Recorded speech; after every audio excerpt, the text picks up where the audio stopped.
Now I want to pass it along to you. Some of the philosophies that changed my life forever. Here's the first one. Profits are better than wages. Once I understood that, I got rich.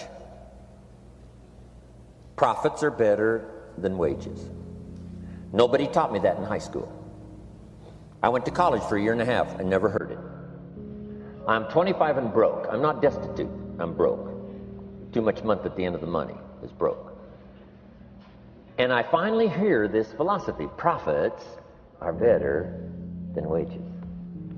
Now here's the phrase that goes with it. Wages make you a living, which is fine. Profits make you a fortune, which is superfine. And you can live both fine and superfine. You've now got the mechanism and the ways and means to do that.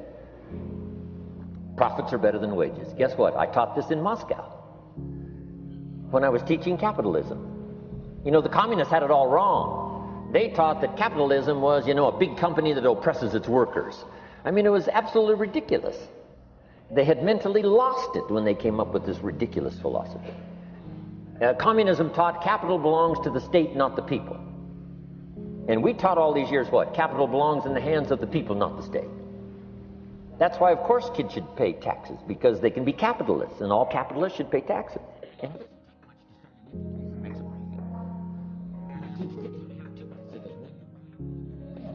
I mean, you know, how long does it take? On your way. So profits are better. Is capitalism better than communism? Communism said people are too dumb and stupid to know what to do with capital. So you must take capital away from all the dumb, stupid people and give it to the all-wise, all-knowing state. And let the state run everything. I mean, that was communism. And they devastated every country they touched. I've been to East Germany. It's taking $1 trillion just to clean up East Germany. They've already spent $500 billion. They got $500 billion more to go. I mean, every country they touched, and I've been in all of them, they devastated them all with their devastating philosophy. We teach capital belongs in the hands of the people. That's where the ingenuity is to bring goods and services to the marketplace. But once I understood this now, it was so incredible. Profits are better than wages. Now, when I first was recruited, can you imagine what that's like then to get up in the morning? To go to work on your fortune? Not to go to work to pay the rent, which is okay.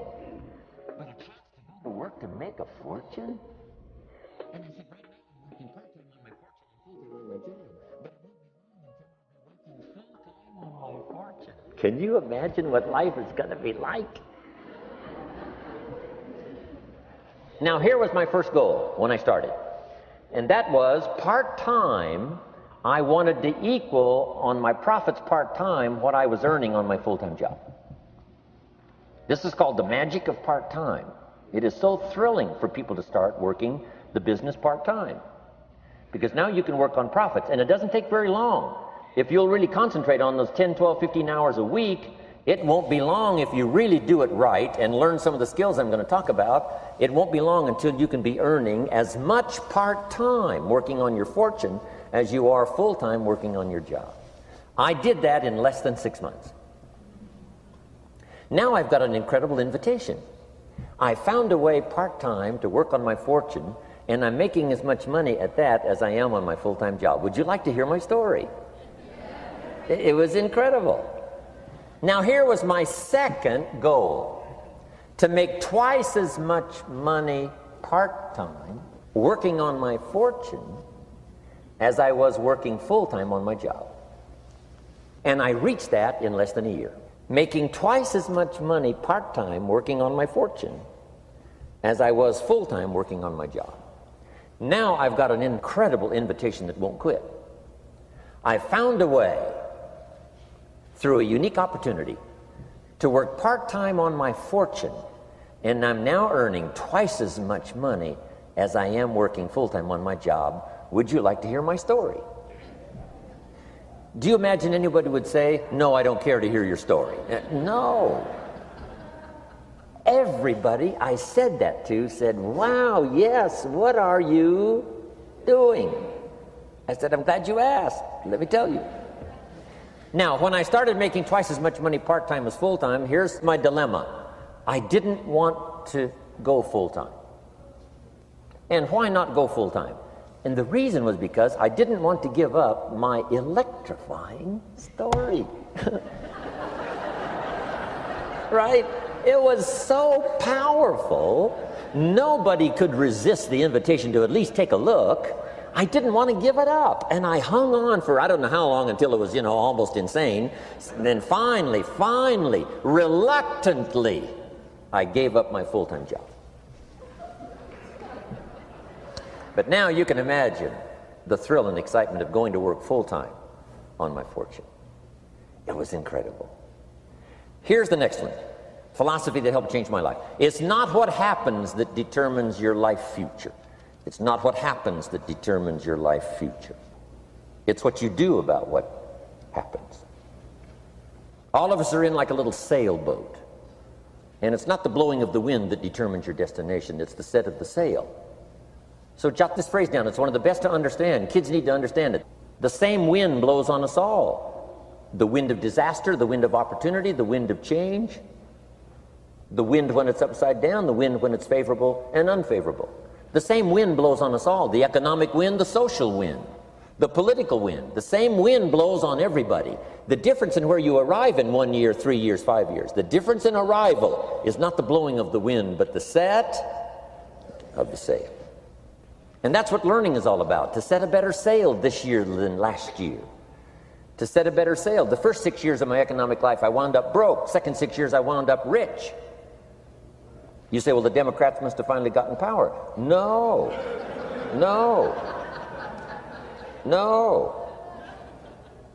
It was not a political change. Here's what changed the second 6 years of my economic life. It was my philosophy that changed. The set of the sail of better thinking, correcting the errors of the past and picking up new disciplines for the future. That's all I had to do at the end of the first 6.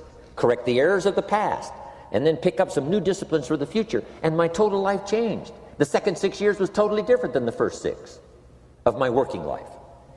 And guess who can do that? Anybody. Now you can keep on the same path for the next couple of years as you have the past 2.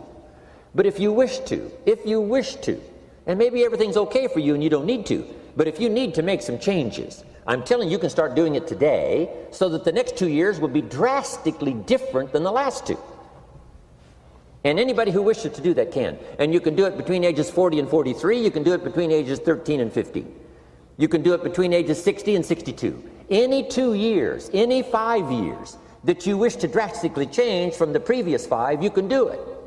If you wish to. Now, this isn't written. This is not a law. Here's what it's called, opportunity.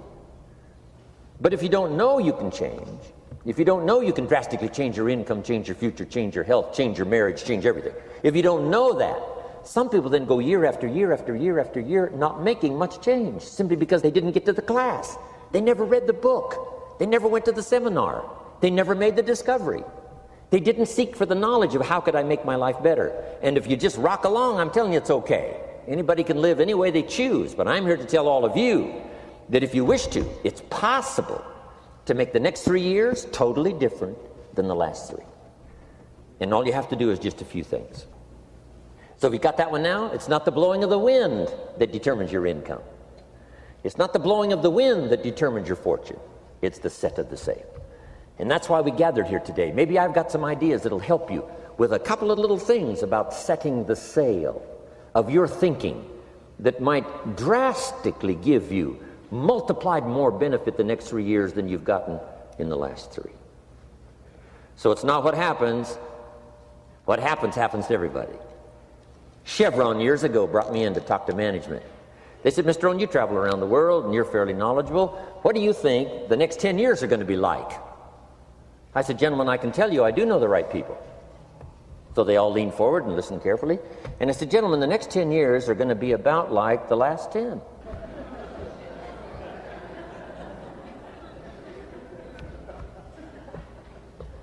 The next season after fall is, well, I promise you that's not going to change. After day comes night. I promise you that's not going to change.